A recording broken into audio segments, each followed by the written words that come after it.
Hello बच्चों, क्या हाल चाल। I hope you people are doing fine. I am doing good. So friends, last class में GST की चर्चा में हमने क्या किया था? हमने पुराने सिस्टम, ओल्ड सिस्टम के बारे में चर्चा करी थी। इनफैक्ट वैट की चर्चा करी थी और वैट से भी पहले जो सेल टैक्स सिस्टम था उनकी चर्चा करी थी। हमने वैट सिस्टम में किस प्रकार से आपका output tax, yes output tax और इनपुट टैक्स आता है वो देखा था। और मैंने आपको कहा था कि आज वाली क्लास में मैं आपको शॉर्टकमिंग्स बताऊंगा, वीकनेसेस बताऊंगा वैट की, जिसके कारण जीएसटी हिंदुस्तान में आया। और फिर जीएसटी के बारे में आज डिस्कशन भी करेंगे। तो आज आप जीएसटी के बारे में बहुत कुछ सीख जाएंगे और फिर आपकी कहानी अगली क्लास से शुरू हो जाएगी। सो फ्रेंड्स, जो वैट सिस्टम है उसके कुछ क्वेश्चंस कर लें। दो एग्जाम में नहीं आने वाले, लेकिन नॉलेज के लिए ऑब्वियसली कहीं से भी कुछ भी मिल जाए। तो एक क्वेश्चन है जी, दिल्ली के हमारे डीलर हैं, दिल्ली के जो डीलर हैं उन्होंने 1 लाख रुपए के गुड्स खरीदे। ये वैट सिस्टम की बात कर रहा हूं मैं, जो 2004 से लेकर 2017 तक रहा। उसकी खामियां समझाऊंगा, जब भी तो आपको जीएसटी समझ आएगा।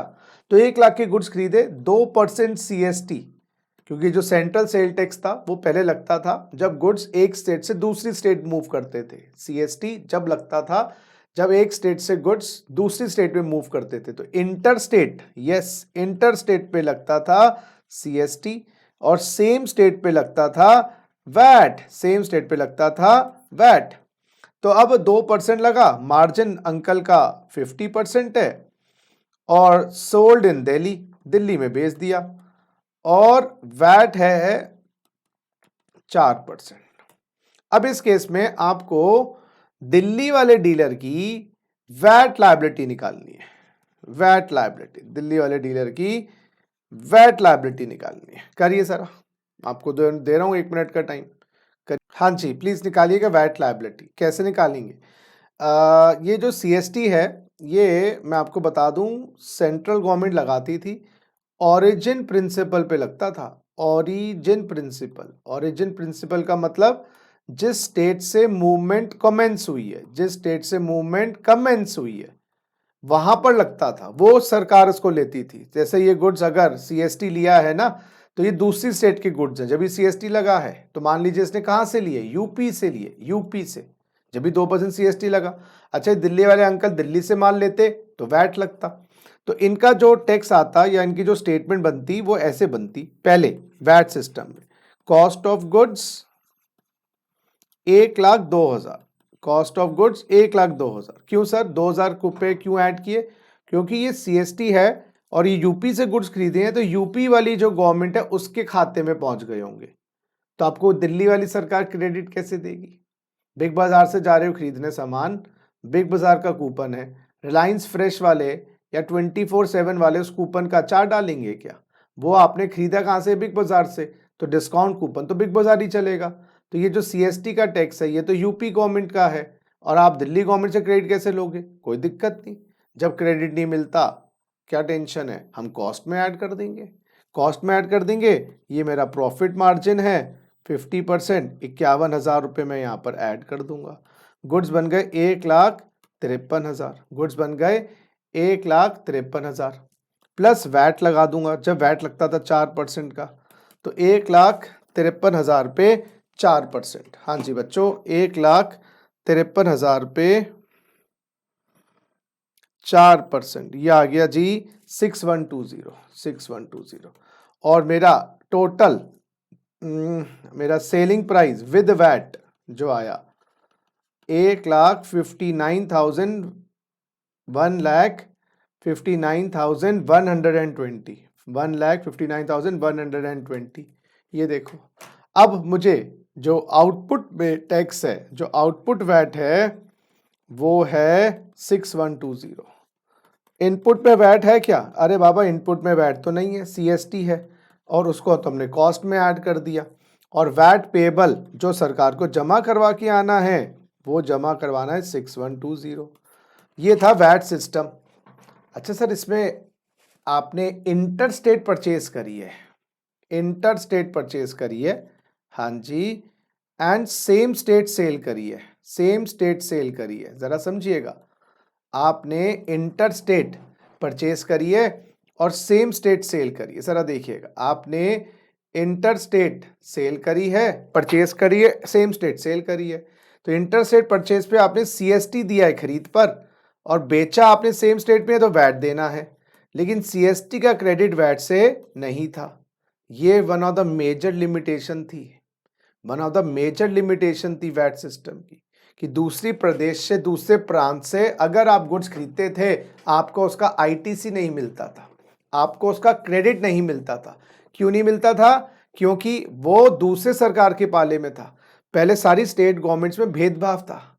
जैसे बिग बाजार का कूपन है, बिग बाजार देगी क्रेडिट, अगर रिलायंस फ्रेश का कूपन है, रिलायंस फ्रेश देगी, अगर 24/7 का कूपन है तो 24/7 देंगे। कूपन इंटरचेंजेबल नहीं थे। तो एक लिमिटेशन ही निकल के आ रही है, no ITC of interstate taxes, no ITC of interstate taxes, आपको इंटरस्टेट टैक्सेस के क्रेडिट नहीं मिलता था। ये लिमिटेशन आना स्टार्ट हो गई ना, क्योंकि वैट सिस्टम जो दिखने में पिछली क्लास में इतना बढ़िया लग रहा था, इतना बढ़िया नहीं था, इसमें भी कुछ लिमिटेशंस थी। तो एक क्वेश्चन तो हमने ये किया, एक क्वेश्चन और देखिएगा। तो आपको कैस्केडिंग इफेक्ट आ गया क्या? बिल्कुल सर, कैस्केडिंग इफेक्ट आ गया, कैस्केडिंग इफेक्ट प्रेजेंट। क्यों कैस्केडिंग इफेक्ट आ गया मैं बताऊं? इसलिए आ गया कैस्केडिंग इफेक्ट क्योंकि ये 2000 रुपये टैक्सेस है, इसमें ये 2000 रुपये आया है और उसके ऊपर दोबारा टैक्स लग गया, टैक्स ऑन टैक्स हो रहा है, टैक्स ऑन टैक्स हो रहा है, कैस्केडिंग इफेक्ट। जी बच्चों, दूसरा, ये तो हो गया एक क्वेश्चन। दूसरा क्वेश्चन, मैं आपको सारी लिमिटेशन बता रहा हूं ना, जब भी आप समझ आएंगे कि वैट सिस्टम को उखाड़ के क्यों फेंका गया। दूसरा, अगर आपने अपने गुड्स खरीदे हैं, यस, और कितने के खरीदे? 1 लाख रुपए के, उस पे आपने एक्साइज ड्यूटी लगी हुई है। एक्साइज ड्यूटी क्यों लगी हुई है? क्योंकि मैन्युफैक्चर्ड गुड्स हैं, दूसरे ने बनाए होंगे, उस पे 10,000 की एक्साइज ड्यूटी लगी हुई है, ठीक है। और उसके बाद ये गुड्स सीएसटी के अंतर्गत भी आते हैं, यानी कि दूसरी स्टेट से आए हैं, और सीएसटी लग रहा है, मान लीजिएगा 1,10,000। ये पुराना सिस्टम है, ज़्यादा दिमाग नहीं लगाना है। ये 1,10,000 का 0.02, 2200 रुपये ये लग रहा है। तो अगर आपका 10% एक्साइज, पहले एक्साइज ड्यूटी लगती थी ना उत्पादन पे, अब तो नहीं लगती, वैट सिस्टम में लगती थी। तो जब आपने गुड्स खरीदे, कितने के खरीदे? 1,12,200 के। इस टाइप से बिल हो गया कि आपने गुड्स खरीदे 1 लाख के, उस पे उत्पादक ने एक्साइज ड्यूटी लगाई 10% की और सीएसटी 2% का। अब आपको कॉस्ट क्या दिखानी है? क्या आपको एक्साइज ड्यूटी का आईटीसी मिल जाएगा? नहीं मिलेगा। क्यों सर? क्योंकि आप इन गुड्स पर, मान लो सोल्ड इन दिल्ली, दिल्ली के डीलर हो, प्लस प्रॉफिट 50%, तो आप क्या करोगे? यहां पर प्रॉफिट 50% लगा दोगे, क्योंकि आपको पता है ये जो, अरे भाई बच्चों, ये दूसरे स्टेट के जो टैक्सेस हैं, क्या इसका आईटीसी है? इसका तो नो आईटीसी, अभी हमने कर ही लिया, no ITC of taxes of other state, ये तो हमने अभी लिमिटेशन करी। अब आप बताइए, क्या ये एक्साइज ड्यूटी का क्रेडिट मिलेगा? बताओ ना, एक्साइज ड्यूटी का क्रेडिट मिलेगा? क्योंकि ये दो सेंट्रल गवर्नमेंट को दिया हुआ है। अरे बाबा, दूसरी स्टेट के टैक्सेस का क्रेडिट नहीं मिल रहा, तो आपको no ITC of central taxes, जिसको हम सैनवैट कहते थे, सेंट्रल टैक्सेस को सैनवैट कहते थे, सैनवैट का भी क्रेडिट नहीं था वैट से। कोई दिक्कत ना, दो मुझे क्रेडिट, मैं तो कॉस्ट में ऐड कर दूंगा, मैं कैस्केडिंग इफेक्ट कर दूंगा। अरे भाई, सीधी सी बात है, मेरे 11 रुपए खर्च के, मुझे 11 रुपए वापस चाहिए। सर क्या कहते, क्रेडिट दे देंगे, तो मैं 1 रुपए का टैक्स है मान लो 11 में, तो मैं कॉस्ट 10 दिखा दूंगा, 1 रुपए सरकार की जेब में छेद कर दूंगा। लेकिन अगर सरकार नहीं देती, तो मैं 11 के 11 कस्टमर से ले लूंगा।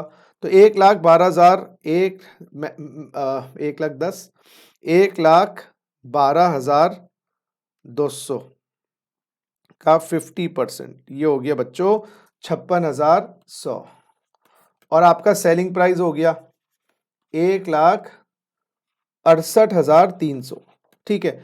अब इस पे वैट लगा दिया आपने, सेल दिल्ली में ही करी है मान लो, तो आप 4% वैट लगा दो, तो प्लस 1,1,2,200, ये हो गया 1,68,300, इंटू 0.04 6732 और सेलिंग प्राइस हो गया प्लस 168,300।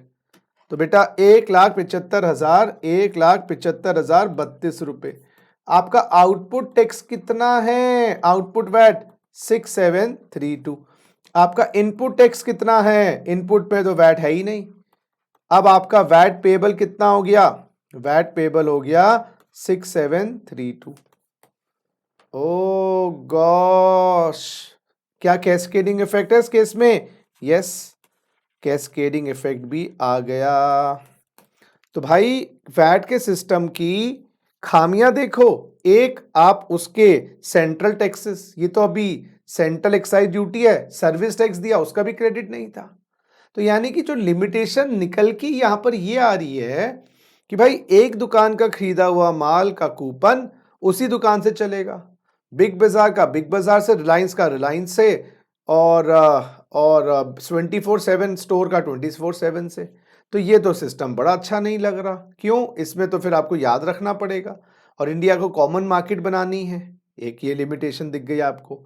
अच्छा, और मल्टीपल टैक्सेस हैं, मल्टीपल टैक्सेस हैं, ये भी लिमिटेशन आपको दिखाई दे रही है, क्योंकि वैट लग रहा है, कभी सर्विस टैक्स लग रहा है। तो फिर गवर्नमेंट को लगा कि भाई ये वैट को सिस्टम को भी जड़ से उखाड़ना पड़ेगा, क्योंकि कोई टैक्स का क्रेडिट है, कोई टैक्स का क्रेडिट नहीं है। तो फिर गवर्नमेंट ने अल्टीमेटली ये डिसाइड किया, सेल टैक्स से बेटर था वैट, वैट से बेटर है जीएसटी।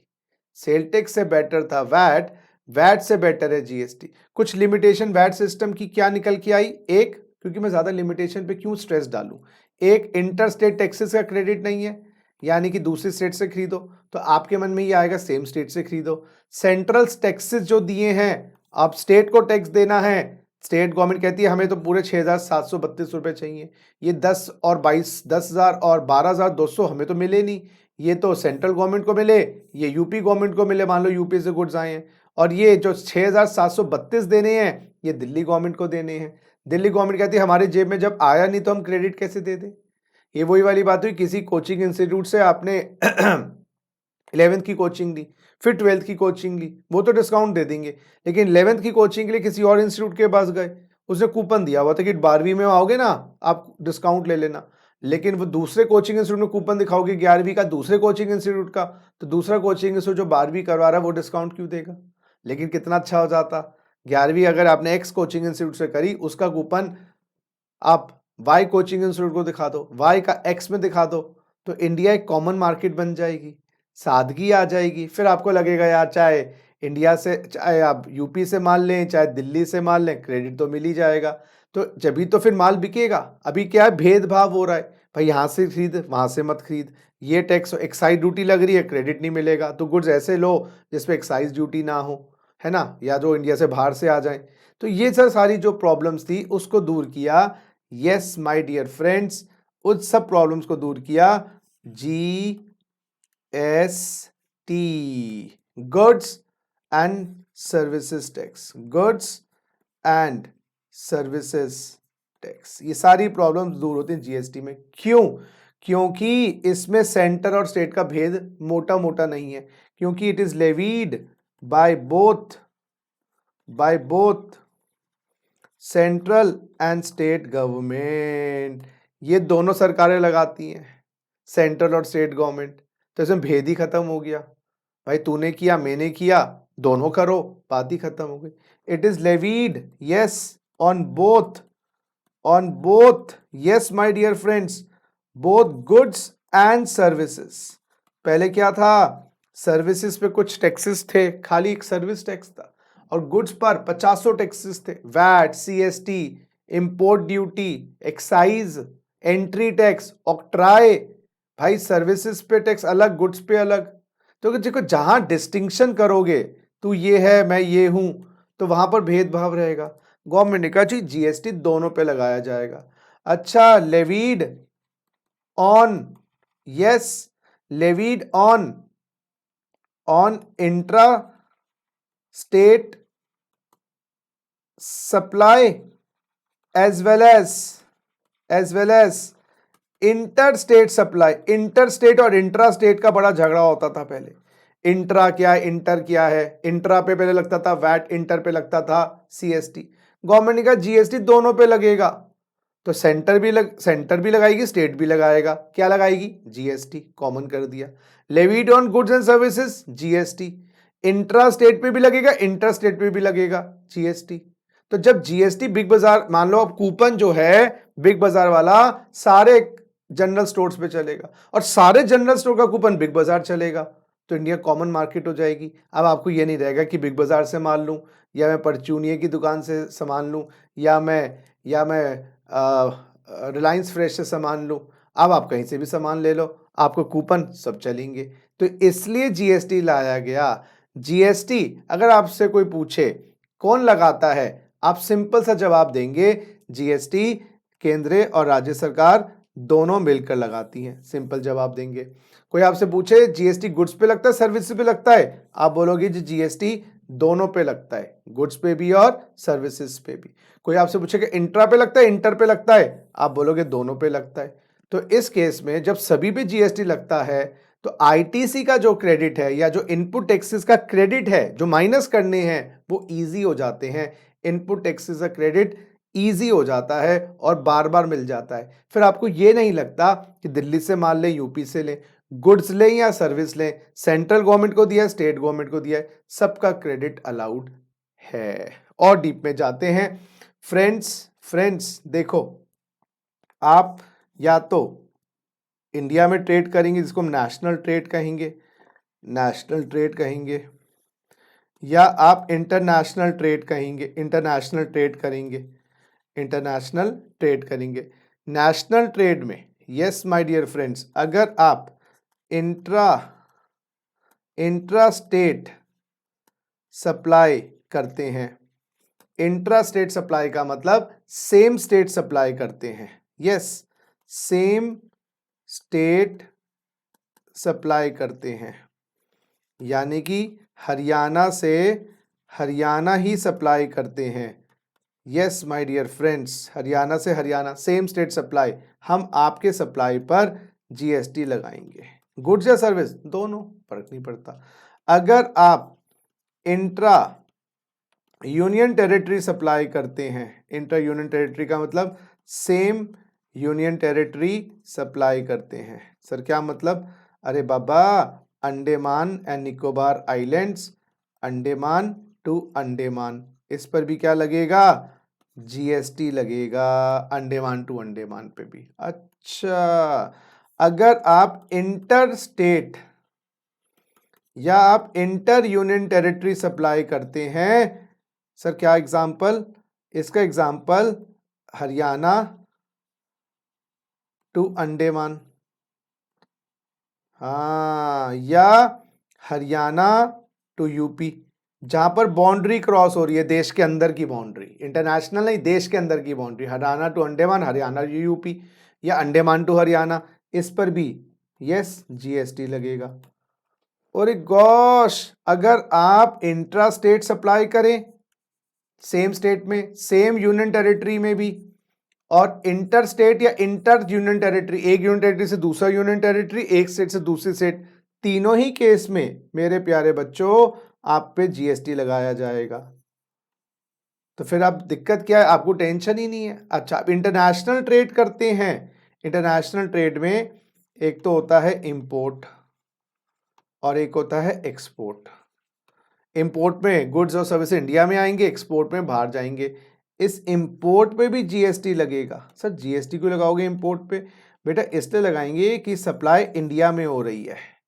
जीएसटी जो होता है ना, अगर कोई आपसे पूछे जीएसटी का मूल मंत्र क्या है, आप बोलोगे supply, yes supply of goods और सर्विसेज इन टैक्सेबल गुड्स और सर्विसेज, और बोथ, दोनों इकट्ठे भी कर सकते हो। सो गुड्स और सर्विसेज और both in taxable territory of India. Yes my dear friend, GST supply of goods और सर्विसेज और both in taxable territory of India. तो जीएसटी जो है वो सब गुड्स पे भी लगेगा, सप्लाई पर, गुड्स के सप्लाई पे, सर्विसेज की सप्लाई पे, taxable territory of India, India में सप्लाई होनी चाहिए। टैक्सेबल टेरिटरी का मतलब है whole of India including JNK, whole of India including JNK। Yes, taxable territory of India का मतलब है बच्चों पार्टी इंडिया में सप्लाई होनी चाहिए। तो जब हम इंपोर्ट करते हैं तो क्या सप्लाई इंडिया में हो रही है? क्या सप्लाई इंडिया में हो रही है? जीएसटी लगेगा। जब हम एक्सपोर्ट करते हैं सप्लाई इंडिया से बाहर जा रही है। अच्छा, तो ये होल ऑफ इंडिया क्या देखना है, खरीदार या रिसीवर? गवर्नमेंट कहती है जो प्लेस ऑफ सप्लाई है, प्लेस ऑफ सप्लाई है वो इंडिया में होनी चाहिए, प्लेस ऑफ सप्लाई है इंडिया में होनी चाहिए, क्योंकि GST my dear friends destination based है, डेस्टिनेशन बेस्ड जीएसटी। तो बच्चों जीएसटी जो है डेस्टिनेशन बेस्ड है। तो कोई पूछे जीएसटी कौन लगाता है? सेंट्रल स्टेट लगाती है। कहाँ लगता है, किस पे लगता है? गुड सर्विस पे लगता है, इंट्रा पे लगता है, इंटर पे लगता है, ठीक बिल्कुल लगता है, गुड सर्विस दोनों पे लगता है। लेकिन सप्लाई कहाँ होनी चाहिए? Supply taxable territory of India में होनी चाहिए। सप्लाई बच्चों टैक्सेबल टेरिटरी ऑफ इंडिया में होनी चाहिए। सप्लाई जो है टैक्सेबल टेरिटरी ऑफ इंडिया में होनी चाहिए। और टैक्सेबल टेरिटरी का क्या मतलब है my dear Laddu Gopal? Taxable territory का मतलब है whole of India including JNK। तो सप्लाई होनी चाहिए, सप्लायर अमेरिका का हो, चाइना का हो, पाकिस्तान का हो, पाकिस्तान छोड़ो, बांग्लादेश का हो, whole of India including JNK taxable territory है। सप्लाई यहां होनी चाहिए, तो प्लेस ऑफ सप्लाई होनी चाहिए, चाहे सप्लायर कहां का हो वो इंपॉर्टेंट नहीं है, सप्लायर कहां का है वो इंपॉर्टेंट नहीं है, सप्लाई हो कहां रही है वो इंपॉर्टेंट है। तो इस केस में जब इंपोर्ट हो रहा है तो सप्लाई इंडिया में हो रही है, जीएसटी लगेगा उस ट्रांजैक्शन पे। जब एक्सपोर्ट हो रहा है तो जीएसटी नहीं लगेगा, क्योंकि प्लेस ऑफ सप्लाई बाहर है, क्योंकि प्लेस ऑफ सप्लाई बाहर है, उस पे जीएसटी नहीं लगता। तो जीएसटी कहां कहां लगता है? इंपोर्ट पे लगता है, इंट्रा स्टेट पे लगता है, इंट्रा यूनियन टेरिटरी पे लगता है, इंटर स्टेट पे लगता है, इंटर यूनियन टेरिटरी पे लगता है। लेकिन सर जीएसटी जब लगता है तो सेंटर को कितना मिलेगा, स्टेट को कितना मिलेगा? गवर्नमेंट ने कहा जब इंटर स्टेट मूवमेंट होगी, यस, या इंपोर्ट होगा, उस केस में, यस माय डियर फ्रेंड्स, उस केस के अंदर जीएसटी सारा सेंट्रल गवर्नमेंट का होगा, बाद में स्टेट को डिस्ट्रीब्यूट कर देंगे। और इस जीएसटी को नाम दिया आईजीएसटी, इस जीएसटी को नाम दिया आईजीएसटी, इंटीग्रेटेड जीएसटी। तो इंटीग्रेटेड जीएसटी का क्या मतलब है बच्चों कि भाई जब जब बाउंड्रीज क्रॉस होती हैं और जीएसटी लगता है, उसमें हम सेंट्रल गवर्नमेंट को बोलते हैं आप जीएसटी लगाओ, उस सेंट्रल गवर्नमेंट के द्वारा लगा हुआ जीएसटी का नाम होता है आईजीएसटी। और आईजीएसटी मैक्सिमम 40% तक लग सकता है, उससे कम होता है, अभी गवर्नमेंट 28% लगा रखा है, लेकिन मैक्सिमम 40% हो सकता है। जब स्टेट में माल बिकता है तो वो जीएसटी आधा आधा लगता है। यस, मान लो अगर ये जीएसटी का रेट, मान लो जीएसटी का रेट जो भी है वो आधा आधा लगता है, यानी कि उसको जो आधा सेंट्रल गवर्नमेंट लगाती है उसको बोलते हैं सीजीएसटी, और जो स्टेट गवर्नमेंट लगाती है उसको बोलते हैं एसजीएसटी। तो जब भी हरियाणा में माल बिकेगा, हरियाणा से हरियाणा, तो जो भी जीएसटी का रेट है वो आधा आधा हो जाएगा, 50% सेंटर का होगा, 50% स्टेट का होगा। और मैक्सिमम जीएसटी 40 होता है, तो ये मैक्सिमम 20% हो सकता है, और ये मैक्सिमम 20% हो सकता है। बात समझने की कोशिश करिएगा। और यूनियन टेरिटरी में माल बिकेगा तो उसके अंदर भी जीएसटी लगेगा, आधा सेंट्रल जीएसटी और आधा यूनियन टेरिटरी जीएसटी, उसमें भी बात आधा आधा। यस, तो दोनों जब आधा आधा लगाएंगे तो भेदभाव खत्म हो जाएगा। समझो चॉकलेट है, आधी आधी बांट लो। मैक्सिमम ये भी 20% हो सकता है, मैक्सिमम ये भी 20% हो सकता है, इस बात को याद रखिएगा। चलो लिखिए जरा एक बार। तो अगर सेम स्टेट में माल बिकेगा तो हम लगाएंगे सीजी और एसजी। जैसे मैकडॉनल्ड्स में बर्गर खाने गए ₹100 का बर्गर है, 5% का जीएसटी है, 2.5% आप देखना सीजी होगा, 2.5% एसजी। यूनियन टेरिटरी में मैकडोनल्ड्स है, वहां पर बर्गर खाने गए तो 2.5% सीजी होगा, 2.5% यूटी जीएसटी। अगर दिल्ली से आपने ऑर्डर किया है हरियाणा, या हरियाणा से दिल्ली ऑर्डर किया है, या अंडमान टू हरियाणा खाना ऑर्डर किया है, तो 5% लगेगा आईजीएसटी। बाहर से गुड्स इंडिया में आए हैं तो उस बिक्री पर, जो बाहर से इंडिया में आए हैं, सप्लाई तो इंडिया में हुई है, 5% लगेगा आईजीएसटी। इंडिया से गुड्स बाहर गए हैं, वहां पर जीएसटी लागू नहीं होता क्योंकि सप्लाई इंडिया में नहीं है। अच्छा बेटा, ये जो सीजीएसटी है ये लगेगा सीजीएसटी एक्ट के अंतर्गत, सीजीएसटी एक्ट 2017। और जो एसजीएसटी है ये लगेगा एसजीएसटी एक्ट 2017 के अंतर्गत। ठीक है, ये जो यूटीजीएसटी है, यूटीजीएसटी एक्ट 2017 के अंतर्गत। ये जो आईजीएसटी है ये लगेगा आईजीएसटी एक्ट 2017 के अंतर्गत। ये हमारे सारे सिलेबस में है, जितने भी इनके इंपॉर्टेंट टॉपिक्स हैं, जितने भी इनके रेलेवेंट टॉपिक्स हम करेंगे। तो सीजीएसटी एक्ट के अंतर्गत सीजीएसटी लगता है, एसजीएसटी एक्ट हर स्टेट ने ये पास की हुई है, एसजीएसटी लगता है, यूटीजीएसटी एक्ट के अंतर्गत लगता है, आईजीएसटी आईजीएसटी एक्ट के अंतर्गत लगता है। ये इसलिए किया गया कि स्टेट को भी पैसा मिले, सेंटर को भी पैसा मिले। खाली जीएसटी लगाएंगे तो दोनों में झगड़ा हो जाएगा, तो उसका नाम अलग अलग कर दे, चॉकलेट का आधा हिस्सा तेरा, चॉकलेट का आधा हिस्सा मेरा। ये जानबूझ के किया गया सोचा झगड़ा ना हो। क्लियर है मेरी बात? जरा अब आपको कॉपी करना है ये चीज। कॉपी करने के बाद हाँ, एक क्रेडिट कैसे लेना है ये आप कॉपी करो, पहले समझो क्रेडिट कैसे लेना है। ये लिखिएगा, manner of claiming credit.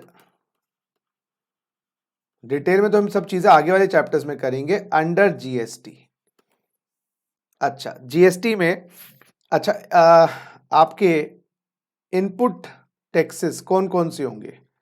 Sir input taxes या तो आईजीएसटी होगा खरीद पर, जब इंटर स्टेट माल होगा, पहले सीएसटी लगता था, अब आईजी लगता है, या सीजीएसटी होगा मेरे इनपुट पे, या एसजीएसटी होगा, या यूटीजीएसटी होगा। मेरे पास जब मैं माल गुड्स या सर्विस खरीदूंगा दूसरे स्टेट से आएगा तो मेरे पास इनपुट में आईजी होगा, परचेज पे आईजी। अगर दिल्ली से खरीदा है माल, दिल्ली का बंदा हूं तो सीजी प्लस एसजी, और मैं यूनियन टेरिटरी का बंदा हूं, यूनियन टेरिटरी से खरीदा है तो सीजी प्लस यूटीजीएसटी। मेरे पास आउटपुट पे टैक्सेस कौन से होंगे जब मैं बिक्री करूंगा? अब मैं बिक्री अगर दिल्ली में करता हूं, दिल्ली से यूपी करता हूं, तो मेरे पास आईजीएसटी होगा आउटपुट पे। आउटपुट समझ लो ना बेटा, बिक्री पर टैक्स। खरीद भी सकते हो सेम स्टेट से, अदर स्टेट से। अच्छा, और दिल्ली में माल बेचता हूं तो सीजीएसटी भी होगा और एसजीएसटी होगा, और अगर यूनियन टेरिटरी में माल बेचता हूं तो यूटीजीएसटी होगा। एक जीएसटी में टैक्स और है जिसकी चर्चा मैंने अभी नहीं करी, उसका नाम है GST compensation cess. GST compensation cess क्या होता है? स्टेट्स को आशंका थी कि जीएसटी आने से हमारे रेवेन्यूज गिर जाएंगे। स्टेट्स को आशंका थी जीएसटी आने से स्टेट के जो रेवेन्यूज हैं, जो उनका राजस्व है, वो गिर जाएगा। तो सेंट्रल गवर्नमेंट ने कहा कुछ कुछ गुड्स पर हम ये जीएसटी कंपनसेशन सेस लगा देंगे, जैसे गाड़ियां हैं, कुछ पान मसाला है इत्यादि। उससे क्या होगा? उससे क्या होगा आपके, हम जीएसटी कंपनसेशन सेस, अच्छा GST compensation cess, GST compensation cess, GST compensation cess act 2017 के अंतर्गत लगता है। GST compensation to states act, GST compensation to states act के अंतर्गत लगता है। बात समझिएगा, वो तो डिटेल में भी मैं बताऊंगा। ये इसलिए लगता है कि सेंट्रल गवर्नमेंट के पास एक्स्ट्रा पैसा आ जाए। तो अगर आपने गुड्स खरीदे दूसरे स्टेट से तो क्या लगेगा? आईजीएसटी। अगर वो उस पर कंपनसेशन सेस लगता है तो जीएसटी कंपनसेशन सेस भी लगा हुआ होगा आईजीएसटी के साथ। अगर सेम स्टेट से खरीदे और जीएसटी कंपनसेशन सेस लगता है तो सीजी भी लगा होगा, एचजी भी लगा होगा और कंपनसेशन सेस भी लगा होगा।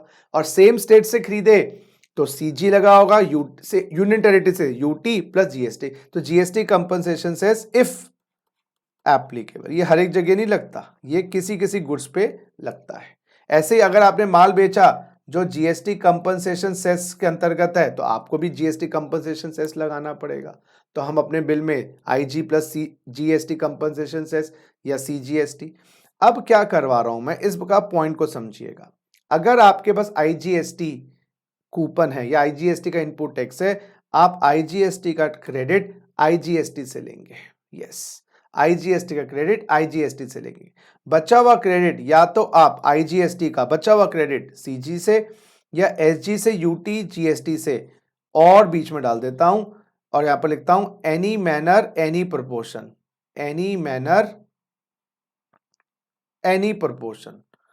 यानी कि आप सबसे पहले तो जैसे बिग बाजार के 4-5 कूपन है, तो सबसे पहले आईजी का कूपन आईजी से, बचा हुआ सीजी या एसजी से, और एनी मैनर एनी प्रोपोर्शन। अभी आई थिंक लिख लो, मैं समझा नहीं रहा क्योंकि जब हम क्वेश्चन करेंगे, सीजी का कूपन सीजी से लेना है, बचा हुआ कूपन आईजी से लेना है, यहां से नहीं ले सकते।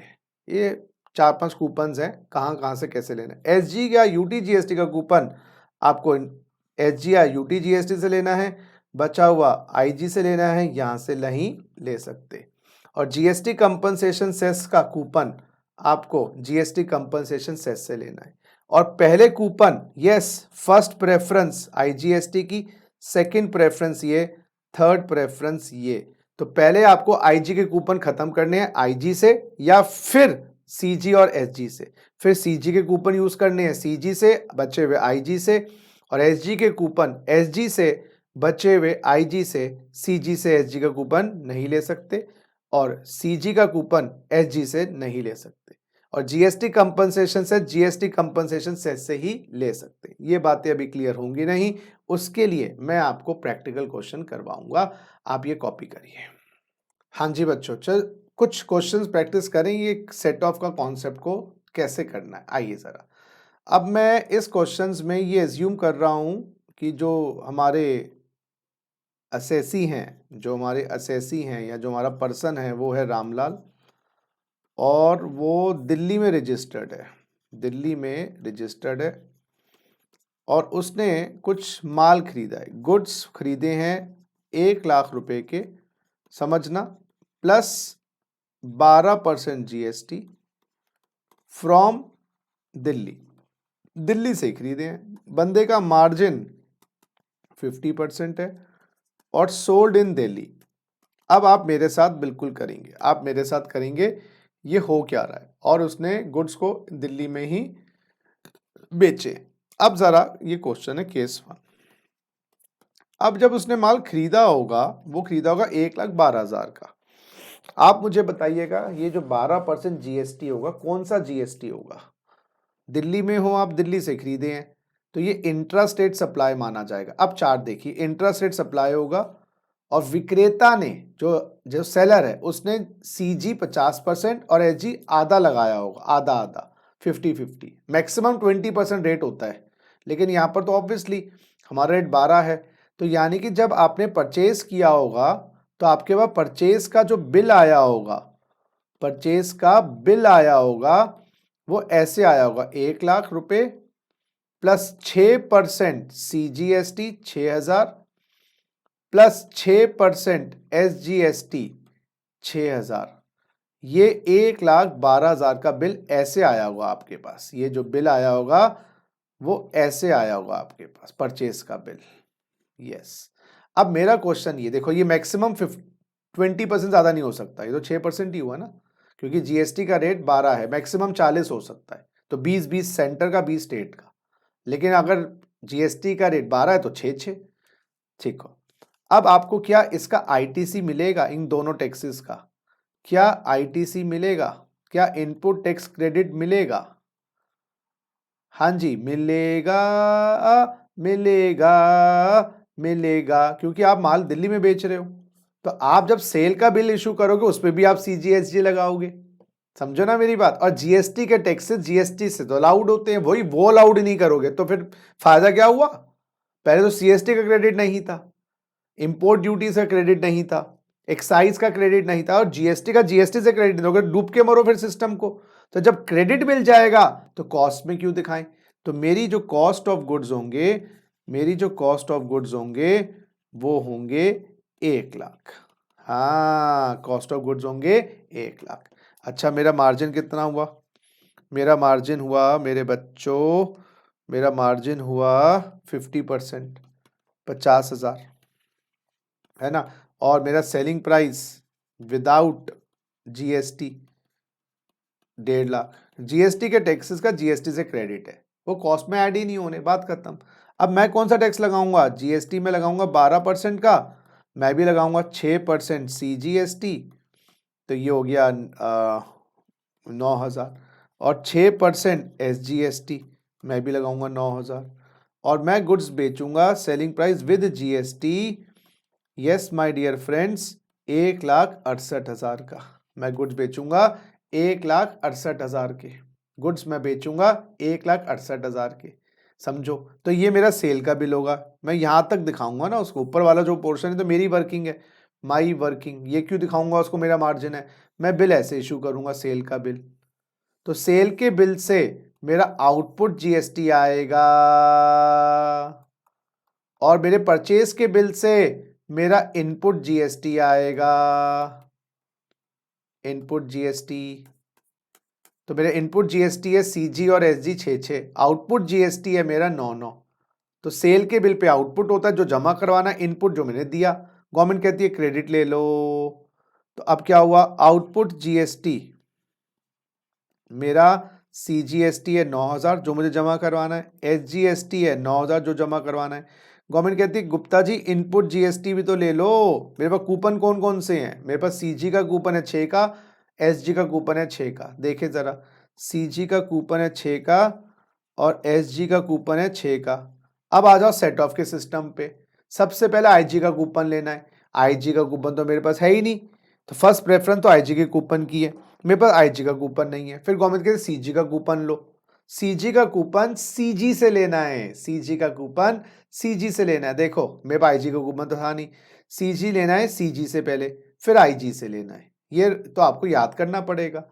तो मैं पहले कूपन सीजी का सीजी से लूं तो मेरा पूरा ही खत्म हो गया कूपन। अगर कूपन मेरे पास ज्यादा होता तो आईजी से लेता, आईजी तो है ही नहीं, एसजी से ले नहीं सकता।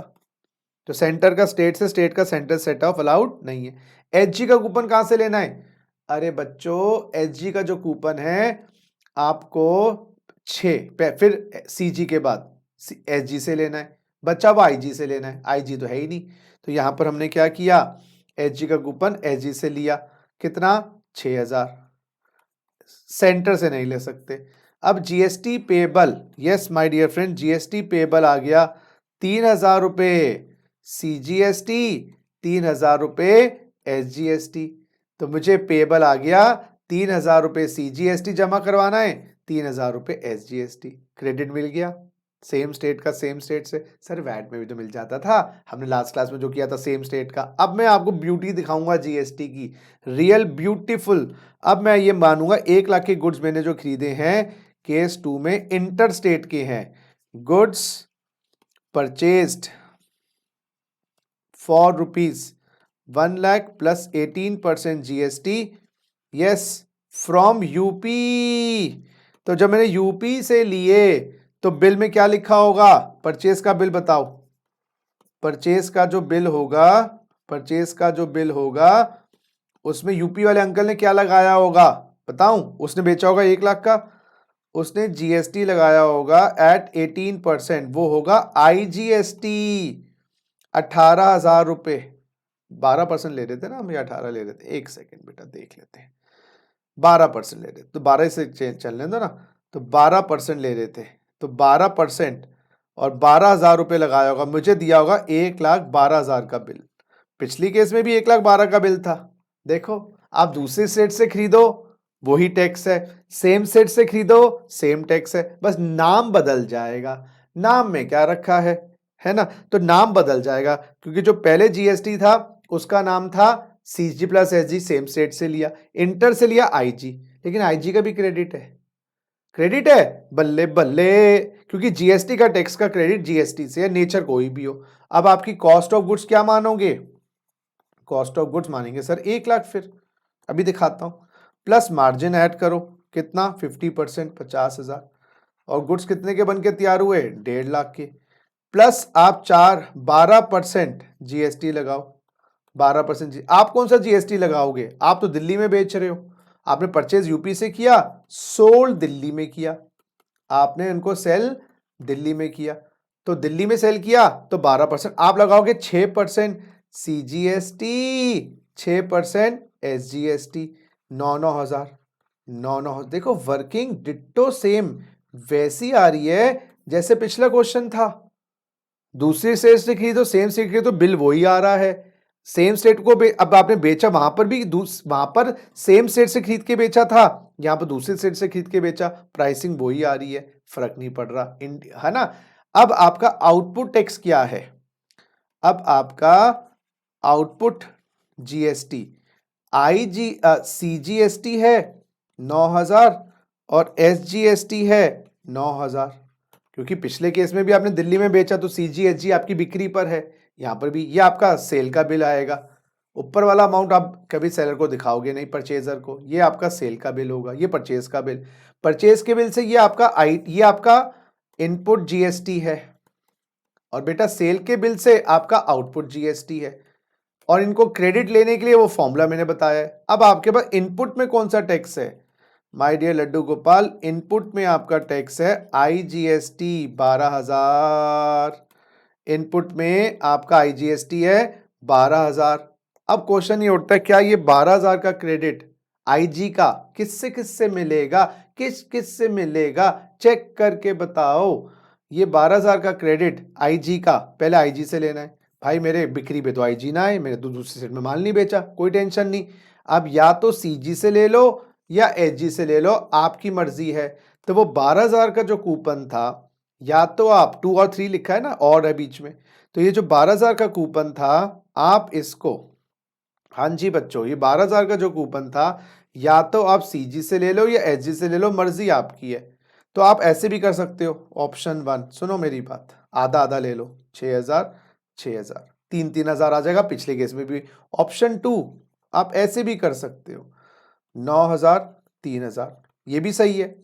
ऑप्शन 3, आप ऐसे भी कर सकते हो, 3,000 और 9,000, आप ये भी कर सकते हो। ऑप्शन आपके पास कोई एक लो।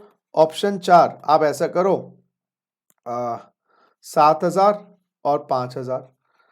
तो एग्जाम में अगर आएगा, आप कोई भी ऑप्शन ले लीजिएगा, डिपेंडिंग अपॉन आपको ऑप्शंस क्या दी गई हैं, नहीं तो नोट दे देंगे हम। तो हम एक ऑप्शन लेकर नीचे लिख देंगे, we have taken 50-50, alternatively could have been 933975। तो आईजी का जो कूपन है, आप सीजी से या एसजी से किसी भी तरीके से सेट ऑफ ले सकते हो, कोई टेंशन ना है, ये बात याद रखिएगा। There is no tension. तो either you can claim from CG, either you can claim from SG, there is no tension. Yes, हाँ, एग्जाम में ऑप्शन 1 दे दीजिएगा दिखा के, या ये एक ऑप्शन पकड़ लो, दूसरों को ऑल्टरनेटिव में दिखा दो। चलो केस 3 करता हूं मैं आपके साथ। अब बंदे ने क्या किया, purchase goods from UP for ₹1 lakh plus 12% GST, margin 50%, sold to yes Bihar at 12% GST. अब आपने क्या किया, दूसरे से खरीदा, दूसरे को बेचा। तो जो आपका परचेज का बिल आया होगा, खरीद का बिल, परचेज के बिल में क्या लिखा होगा बेटा, गुड्स की कॉस्ट दिखाई गई होगी 1 लाख, और आईजीएसटी लगा होगा 12%, क्योंकि दूसरे स्टेट से आया है 12,000, और आपका बिल बन गया होगा 1,12,000, है ना। और आप जब सेल करोगे तो क्या आपको 12,000 क्रेडिट मिल जाएगा? क्योंकि आपको भाई जीएसटी के टैक्सेस तो जीएसटी से मिल जाते हैं, कॉस्ट में ऐड नहीं करते जीएसटी के टैक्सेस। अगर कॉस्ट में ऐड करना पड़े तो कैस्केडिंग इफेक्ट हो जाएगा, तो हटाओ। तो कॉस्ट ऑफ गुड्स मेरी बनेगी यस 1 लाख, इसमें मैं ऐड करूंगा मार्जिन ऐड करूंगा 50%, 50,000। गुड्स बनके तैयार हो गए 1.5 लाख, गुड्स बनके तैयार हो गए 1.5 लाख। अब मैं ऐड करूंगा, मैं भी बिहार में बेच रहा हूं तो मैं भी आईजीएसटी लगाऊंगा, इंटर स्टेट, याद करो ना, अभी तो बताया, इंटर स्टेट जब आप माल बेचते हो आईजी लगाना है। अच्छा ये लो, इंटर स्टेट पे आईजी लगाना है, आईजी लगाना, वो तो लॉ में लिखा है मैक्सिमम 40%, जो रेट देंगे हम तो वो लगाएंगे, हमें क्या पता 30 लगाना है, 40 लगाना है, 15 लगाना है। तो इस केस के अंदर हमें जो जीएसटी लगाना है वो लगाना है आईजीएसटी। कितना परसेंट का लगाना है? आईजीएसटी लगाना है हमें 12% का। कितना कितना? 18,000 रुपये। आंसर देखो डिट्टो सेम आ रहे हैं। हाँ, मेरा ये सेल का बिल होगा। ऊपर वाला पार्ट तो मैं क्यों बताऊंगा किसी को मेरा मार्जिन कितना है, तो फैल जाएगा बाहर। तो ये मेरा, हाँ, इनपुट टैक्सेस है, ये मेरा इनपुट जीएसटी है बच्चों, ये मेरा आउटपुट जीएसटी। 18,000 मेरा आउटपुट जीएसटी है, आउटपुट जीएसटी है। ये मेरा इनपुट जीएसटी है, ये मेरा आउटपुट जीएसटी है। बात समझने की कोशिश करिएगा। तो ये मेरा इनपुट जीएसटी है 12,000 का, आउटपुट जीएसटी 18,000 रुपए का। अब हम सेट ऑफ कैसे करें? तो आउटपुट में जीएसटी लड्डू गोपाल कौन सा है? सर जी, आउटपुट में है 18,000 आईजी का। इनपुट में कौन सा है? कितने आदमी थे? इनपुट में कौन सा जीएसटी है? इनपुट में भी सर आईजीएसटी। अरे बल्ले बल्ले बल्ले बल्ले बल्ले बल्ले, ये 12 का 12 पूरा अलाउड हो जाएगा, क्योंकि देखो चार्ट में आईजी का कूपन तो आईजी से मिलता ही है, हम तो सीजीएसजी से भी देते हैं, तो आईजी का कूपन आईजी से भी है, सीजीएसजी से एनी मैनर। पहले तो आईजी का आईजी से, तो यहाँ पर अब जीएसटी पेबल आ गया।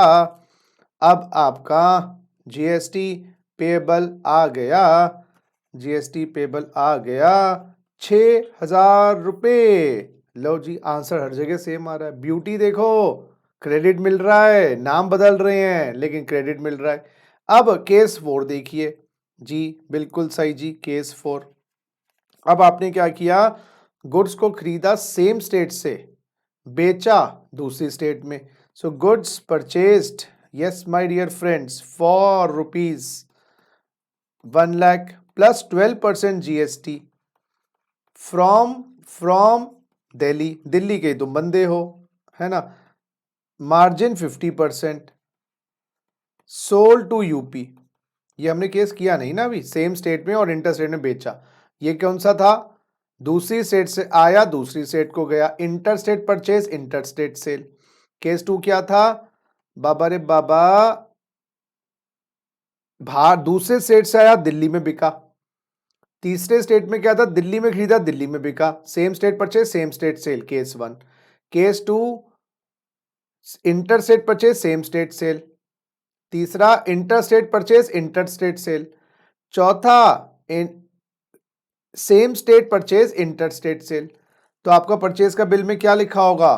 परचेज अमाउंट 1 लाख, दिल्ली से खरीदा, दिल्ली के बंदे हो, तो सीजीएसटी लगा होगा 6%, 6,000, और एसजीएसटी लगा होगा 6%, 6,000। तो आपका जो बिल आया होगा 1,12,000 का। ये आपका इनपुट जीएसटी होगा, ये आपका इनपुट जीएसटी होगा। This will be your input GST. मैं समझ रहा है मेरी बात? This will be your input GST, input GST. अब आपको इसकी कॉस्ट शीट बनानी है। कॉस्ट क्या मानेंगे? कॉस्ट मानेंगे 1 लाख, कॉस्ट मानेंगे 1 लाख। क्यों 1 लाख मानेंगे? क्योंकि आपको जीएसटी के टैक्सेस का क्रेडिट जीएसटी से मिलता है, तो उसको कॉस्ट में ऐड करने की आवश्यकता नहीं। कॉस्ट में ऐड करेंगे फिर कैस्केडिंग इफेक्ट हो जाएगा। मार्जिन लगाइएगा 50%, मार्जिन लगाइए 50%। माल बन के तैयार हो गया 1,50,000, माल बन के तैयार हो गया 1,50,000। अब क्या करना है? अब आपको कौन सा टैक्स लगाना है? आपने यूपी में बेचे हैं, तो आप सेल पे लगाओगे आईजीएसटी 12%, 18,000 रुपये। तो आप जो सेल का बिल इशू करोगे 1,68,000 का। देखो आंसर वही आ रहा है। ब्यूटी देखो, इंट्रा हो, इंटर हो, सेंटर को मिल रहा है, स्टेट को मिल रहा है। ये आपका सेल का बिल है, ये आपका आउटपुट जीएसटी है। This is your output GST. Output पे आईजी है, इनपुट पे सीजी है, क्रेडिट मिलेगा। आउटपुट पे आईजी, आउटपुट पे सीजी होता, सबका क्रेडिट सबसे है, रिलेशन बना रखा है, सद्भावना है। पड़ोसियों से भी बनती है, पड़ोसी की आपसे बनती है, आपकी रिश्तेदार से बनती है, रिश्तेदार की पड़ोसी से बनती है, आपकी पड़ोसी से बनती है, सबका ताना बाना बुन रखा है। अब आप आउटपुट जीएसटी क्या लिखोगे? अब आप लिखोगे आउटपुट जीएसटी, अब आप लिखोगे आउटपुट जीएसटी। वो कौन सा है? आईजीएसटी। कितना? 18,000 रुपये। अब आपको हाँ जी, तो आउटपुट जीएसटी 18,000 है जो आपकी बिक्री पे लगा है। क्या इनपुट जीएसटी क्या है? अरे बेटा, इनपुट में तुम्हारा जीएसटी में है तुम्हारे पास सीजीएसटी 6,000, एसजीएसटी 6,000।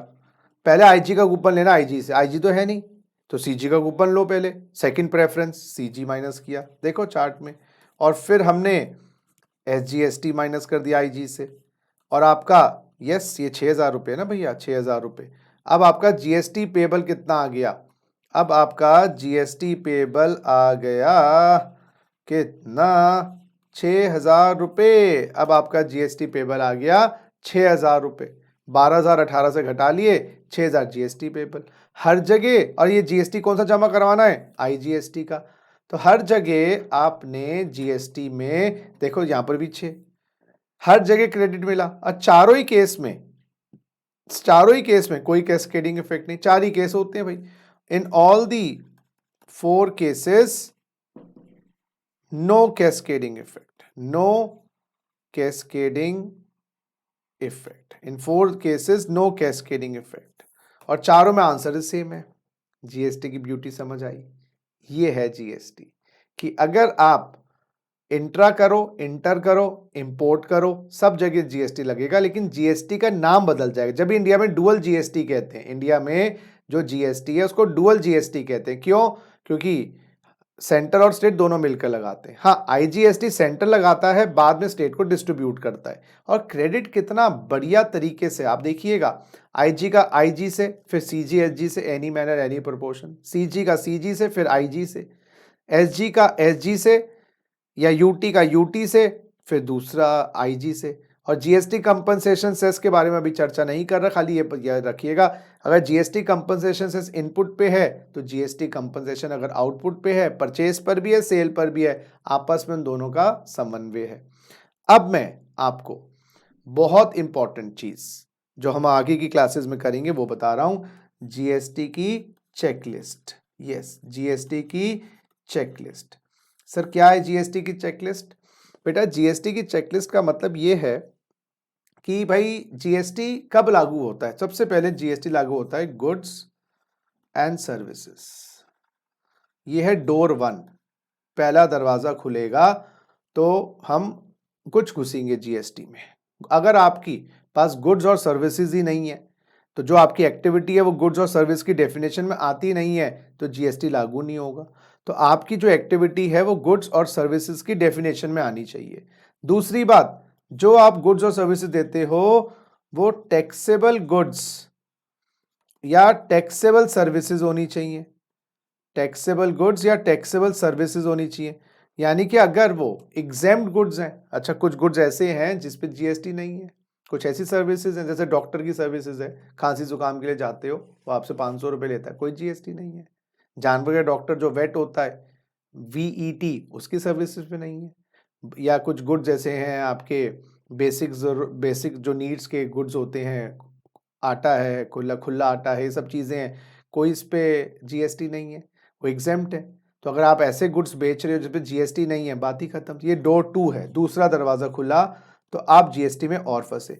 तीसरा, आपका टैक्सेबल सप्लाई होनी चाहिए, क्योंकि GST सप्लाई पर है। GST का जो टैक्सेबल इवेंट है वो सप्लाई है, GST उत्पादन पे नहीं है, सप्लाई पे है। और सप्लाई में लिखा है कंसिडरेशन होना चाहिए। तो मुफ्त में अगर कोई चीज़ दे रहे हो उस पर GST नहीं है, कुछ एक्सेप्शंस हैं, लेकिन अभी टैक्सेबल सप्लाई का मीनिंग पढ़ना पड़ेगा। फिर हमें ये डोर 3 है। फिर हमें टैक्सेबल पर्सन होना चाहिए। टैक्सेबल पर्सन का क्या मतलब कि भाई जो GST लगा रहा है वो रजिस्टर्ड होना चाहिए। अगर वो GST में रजिस्टर्ड ही नहीं है, जैसे इनकम टैक्स में 2.5 लाख की, 3 लाख की, 5 लाख की लिमिट होती है, उन पे इनकम टैक्स होता ही नहीं। तो आप इनकम कमा भी लो, आपके ऊपर इनकम टैक्स है ही नहीं। तो टैक्सेबल पर्सन होना चाहिए। अगर आप टैक्सेबल पर्सन नहीं हो तो GST नहीं है। 5वां डोर है टैक्सेबल टेरिटरी ऑफ इंडिया। 5वां डोर है टैक्सेबल टेरिटरी ऑफ इंडिया। जो सप्लाई होनी चाहिए वो इंडिया के टैक्सेबल टेरिटरी में होनी चाहिए। इंडिया से अगर बाहर सप्लाई हो रही है तो बच्चों GST लागू ही नहीं होता। अब मैं आपको समझा रहा हूं, 5 दरवाजे खुलेंगे तो GST एप्लीकेबल होगा आपकी ट्रांजैक्शन पे, आपकी सप्लाई पर। पहला, जो आपकी गतिविधि है वो गुड्स और सर्विस में आनी चाहिए। अगर आपकी गतिविधि गुड्स और सर्विस में आती नहीं है, आप पे GST लागू ही नहीं होगा, क्योंकि आपको ये नहीं, मान लीजिए आप किसी को लोन देते हो तो लोन जो होता है वो गुड या सर्विस में, या जैसे आप एम्प्लॉय हो, है ना, तो कुछ ऐसी गतिविधियां हैं जो गुड और सर्विस में नहीं आती, जैसे इमूवेबल गुड्स हैं, उनको गुड्स नहीं माना गया, जैसे इमूवेबल गुड्स हैं, अगर आप प्रॉपर्टी बेचते हो तो इमूवेबल गुड्स सोल्ड या immovable goods are not goods. तो जब वो गुड्स ही नहीं है तो क्या देखना, डोर टू। तो सबसे पहले दरवाजा तो ये खोल के देखना कि जो आपके पास गुड्स हैं वो गुड्स की परिभाषा में आते नहीं आते, सर्विस है सर्विस की परिभाषा में आते नहीं आते। दूसरी बात, वो टैक्सेबल होने चाहिए, शुड नॉट बी एग्जेम्प्ट। जैसे मैंने बोला ना, कुछ खुला आटा है, खुला नमक है, एग्जेम्प्ट हो गया। सब्जियां हैं, सब्जी वाला जब सब्जी बेचता है, देखा है आपने, तो कहाँ जीएसटी लगाता है, तो कि वो टैक्सेबल नहीं है। गुड्स तो है लेकिन टैक्सेबल नहीं है। ऐसी सर्विसेज डॉक्टर की हैं, नहीं टैक्सेबल है। फिर सप्लाई टैक्सेबल होनी चाहिए, आप उसको किसी और को दोगे। सेल, सप्लाई का मतलब मोटा मोटा मान लो सेल, वो टैक्सेबल होनी चाहिए। ये सारे चैप्टर्स करवाऊंगा लेकिन अभी नहीं करवाऊंगा, बाद में करवाऊंगा। तो टैक्सेबल सप्लाई होनी चाहिए, अगर वो टैक्सेबल नहीं है बात ही खत्म। सप्लाई नहीं है वो, मान लीजिए अगर आपने बिना कंसिडरेशन के फ्री में, मैं कोचिंग क्लास फ्री में कर दूं, एक बैच 4 क्लासेस फ्री में ले ली, पैसे नहीं चार्ज किए, तो मुझसे गवर्नमेंट उस 4 कोचिंग क्लासेस पे जीएसटी नहीं लेगी। टैक्सेबल पर्सन होना चाहिए, टैक्सेबल पर्सन होना चाहिए। टैक्सेबल पर्सन का क्या मतलब, भाई अगर जीएसटी में भी ना 10 लाख की, 20 लाख की, 40 लाख की लिमिट है, तो अगर आपकी जो क्या कहते हैं सप्लाई का अमाउंट है वो इससे कम है तो आप पे जीएसटी लगाना ही नहीं है। और पांचवा, इंडिया में आपको जीएसटी की सप्लाई करनी है, इंडिया से बाहर करते हो तो 5वां डोर बंद, तो 5 डोर ओपन होंगे तो जीएसटी लगेगा। 5 डोर ओपन होंगे जीएसटी लगेगा। उसके बाद आपको क्या चेक करना है, यस 5 डोर ओपन के बाद आपको जीएसटी चेक करना है, time of supply. Time of supply क्या चीज है, टाइम ऑफ सप्लाई है date on which GST becomes applicable, date on which GST becomes applicable. GST कब आपके ऊपर एप्लीकेबल हो गया, जैसे जीएसटी एप्लीकेबल हो गया मतलब क्राइम कमिट हो गया। अब जज ये देखा किस दिन क्राइम कमिट हुआ, उससे पता लगाएंगे इसकी सजा क्या होगी। दूसरा, फिर जीएसटी का रेट निकाला जाएगा। जीएसटी का रेट, जीएसटी का रेट आपको पता लग जाएगा जब आप टाइम ऑफ सप्लाई देखोगे, किस दिन जीएसटी एप्लीकेबल हुआ उस दिन का रेट देख लेंगे, 8 है, 12 है, 18 है, जो भी है। फिर हम करेंगे value of GST. Value of GST का मतलब जीएसटी का जो रेट है किस वैल्यू पे लगाना है। और इन दोनों को, हाँ एक चीज और करेंगे, प्लेस ऑफ सप्लाई। एक चैप्टर आएगा place of supply. Place of supply से पता चलेगा भाई ये इंट्रा है या ये इंटर है, उससे क्या पता चलेगा, सीजीएसजी लगाना है, आईजी लगाना है। फिर हम जीएसटी की लायबिलिटी निकालेंगे, फिर हम जीएसटी की लायबिलिटी निकालेंगे। वो कैसे आएगी, अगर ये एक्स है ये वाई है तो एक्स इंटू वाई, ये जीएसटी की लायबिलिटी, जो आउटपुट टैक्स जिसको हमने सीखा। इसमें से हम माइनस करेंगे आईटीसी और जीएसटी डिपॉजिट करवाएंगे, खत्म जी जीएसटी, चलो घर जाओ। ये है जी जीएसटी की कहानी। तो हमारे ये 5 और 5 10 चीजें हैं। मैं आगे की क्लासेस में पहले इन चीजों से शुरू करवाऊंगा, टाइम ऑफ सप्लाई, जीएसटी की value, place of supply, liability, so that आपको कॉन्सेप्ट पकड़ना आसान हो। ये बीच बीच में मैं चीजें डलवाता रहूंगा। 5 डोर, तो 5 डोर जीएसटी के, पहला जी आपकी गतिविधि गुड और सर्विस की डेफिनेशन में आती हो, गतिविधि अगर आती है उस पर टैक्स भी लगता हो, अगर जैसे एग्रीकल्चर इनकम, इनकम टैक्स नहीं लगता। तीसरा, उसकी गतिविधि आप दूसरे तक पहुंचाओ, वो सप्लाई करो, खुद खरीद के रखा हुआ है तो आप जब बेच नहीं रहे, ट्रांसफर नहीं कर रहे, किसी को दे नहीं रहे हो, तो वो सप्लाई कहते हैं। सप्लाई का मीनिंग भी पढ़ेंगे। अगर आप सप्लाई भी करते हो, गुड्स भी दे रहे हो, डेफिनेशन भी सही है, लेकिन आप जीएसटी की लिमिट में नहीं आते, 20 लाख की लिमिट के नीचे आपकी टर्नओवर, बात बैठो घर में, जीएसटी लगाने की आवश्यकता नहीं। पांचवा, अगर टर्नओवर भी ज्यादा है लेकिन सारा ही आप एक्सपोर्ट करते हो इंडिया से बाहर, तो टैक्सेबल टेरिटरी में तो आपका माल बिकता ही नहीं, क्यों जीएसटी लगाओगे। तो ये पांचों चीजें पूरी हो गई तो जीएसटी एप्लीकेबल हो गया। और जीएसटी एप्लीकेबल हो गया तो सबसे पहला काम डेट निकालना, जैसे जब प्यार हो गया, किस दिन आपको प्यार हुआ, जीएसटी का रेट, हाँ जी परसेंटेज लगाना है, 10% प्यार हुआ, 20% प्यार हुआ, कितने, किस वैल्यू का मतलब, किस ये आई थिंक वैल्यू का मतलब, ये हर चीज का एग्जांपल नहीं बनता। वैल्यू का मतलब कितने अमाउंट पे जीएसटी का रेट लगाना है। प्लेस ऑफ सप्लाई से पता चलेगा, अच्छा वो ऑब्वियसली इंडिया होगी प्लेस ऑफ सप्लाई, लेकिन इंडिया में सेम स्टेट में है, इंटर स्टेट में है, तो बेसिकली टाइम से पता चलेगा डेट, ये रेट, वैल्यू से अमाउंट, अमाउंट जिस पे रेट लगाना है ये, प्लेस से CG लगाना है, SG लगाना है, UT लगाना है, ये पता चलेगा। और फिर हम जब X और Y को मल्टीप्लाई कर देंगे, ये आउटपुट X आ गया, ITC ले लिया, GST जमा करवा दिया। अब आपको आई होप ये बेसिक्स का जो मेरा लेक्चर था, लेक्चर नंबर 2, ये समझ आया होगा। हल्के हल्के बीच बीच में ये बातें हमारी चलती रहेंगी, गुड्स क्या है, सर्विस क्या है। नेक्स्ट मैं आपको ये टाइम ऑफ सप्लाई वाला चैप्टर स्टार्ट करवाऊंगा, जिसमें ये मैं बताऊंगा तारीख, क्योंकि तारीख से पता चलेगा जीएसटी का रेट। देखो तारीख क्यों इंपॉर्टेंट है, मैं आपको ये बताऊं। क्योंकि अगर क्राइम होता है तो जज ये देखेगा क्राइम किस दिन हुआ, क्योंकि उस दिन की सजा निर्धारित होगी। तो ऐसे ही जब अगर मान लो जनवरी में कॉन्ट्रैक्ट साइन किया, फरवरी में माल गया, मार्च में बिल इशू किया, अप्रैल में पेमेंट आई, तो आपको एक पर्टिकुलर तारीख तो देखनी है। क्यों देखनी तारीख? अच्छा, इनकम टैक्स में तो ईयर होता है, पूरे साल की इनकम पे टैक्स लगता है। जीएसटी पर ट्रांजैक्शन पे टैक्स लगता है, जीएसटी पर ट्रांजैक्शन पे टैक्स लगता है। तो we will compute the time of supply. Time of supply हमारे सेक्शंस आएंगे, सेक्शन 12, सेक्शन 13, सेक्शन 14। यस, कौन सी एक्ट का? सीजीएसटी एक्ट का। यस दोस्तों, हमारा मेजॉरिटी जो काम लगेगा सीजीएसटी एक्ट पढ़ेंगे। ये देखो जो सीजीएसटी एक्ट है, क्योंकि मैं आपको बताऊं ये जो एक्ट्स हैं, अभी देखिए जरा, ये जो सीजीएसटी एक्ट है, जो ये हमारी मेन एक्ट है जिसको हम पढ़ने वाले हैं। क्योंकि स्टेट की जो एसजीएसटी एक्ट्स हैं वो सेम एज सीजीएसटी हैं, सेम एज सीजीएसटी हैं, और स्टेट्स ने पास की हुई है, स्टेट्स में पास हुई है, वो हमारे सिलेबस में नहीं है। उसके बाद यूटी जीएसटी, ये यूनियन टेरिटरी ने पास की हुई है, इसका भी कोई मेजर हमें पढ़ने की आवश्यकता नहीं है, छोटी छोटी बातें पर। हाँ, आईजीएसटी से हमें पता चलेगा place of supply. Place of supply का मतलब आईजीएसटी एक्ट बताएगा what is intra, what is inter. Sir पता तो है सर, अभी ऊपर किया तो था इंट्रा इंटर। अरे बेटा इतना इजी नहीं है, कभी कभार 50 जगह सप्लाई जारी होती है। तो आईजीएसटी एक्ट प्राइमरीली हमें ये बताएगी इंट्रा सप्लाई क्या होता है, इंटर क्या होता है। हमारी जो एक्ट है वो है ये सीजीएसटी एक्ट। इसलिए जब मैं आपको, हाँ जी बच्चों, जब मैं आपको, ये आइए ज़रा मेरे पास, जब मैं आपको टाइम ऑफ सप्लाई करवाऊंगा तो section 12, 13, 14 of the CGST act करवाऊंगा। बात समझ आ गई? जब मैं वैल्यू ऑफ जीएसटी करवाऊंगा section 15 of the CGST act करवाऊंगा। प्लेस ऑफ सप्लाई के लिए मैं आईजीएसटी एक्ट करवाऊंगा, आईजीएसटी एक्ट। समझ आ गई बात? चलो, तो अब मैं आप लोगों से विदा लेता हूं। हल्के हल्के बीच बीच में हम ये चीजें करते रहेंगे। Take care, love you, God bless you.